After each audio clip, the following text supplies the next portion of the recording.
নমস্কার, আমি আচার্য শুভজিৎ। আগামী সোমবার রয়েছে ফলহারিণী অমাবস্যা। এই ফলহারিণী অমাবস্যাতে যেমন আপনাদের কর্মফল যেমন হরণ করতে দিনটি খুব উল্লেখযোগ্য, সেদিনে এই দিনে আপনারা একটি বিশেষ ক্রিয়াটি করুন, যেটি হচ্ছে আপনারা যাদের লোন আপনারা খুব জর্জরিত রয়েছে, ঋণে আপনারা জর্জরিত হয়ে রয়েছেন, সেইখানে এই ক্রিয়াটি আপনারা করুন। একটি তেজপাতা নিয়ে নিখুঁত একটু বড়ো সাইজে তেজপাতাটি নেবেন, আপনার নাম, আপনার গোত্রটি বলবেন এবং আপনার কত লাখ টাকার লোন রয়েছে বা ঋণ রয়েছে বা ধার রয়েছে সেই জিনিসটা আপনারা লিখবেন এবং লেখার পর আপনারা লিখবেন নাশ হোক, অর্থাৎ আপনার যে লোন অ্যামাউন্ট, যে লোনটা হচ্ছে সেই লোনটা নাশ হোক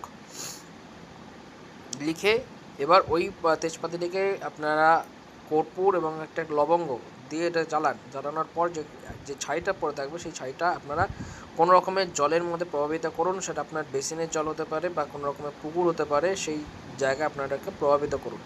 দেখবেন আপনাদের ঋণ যে লোনটা সেটা কিন্তু অনেকটাই আস্তে আস্তে কমে যাচ্ছে এবং তার সাথে আপনার ইনকামটা আপনারা বাড়াতে পারছেন।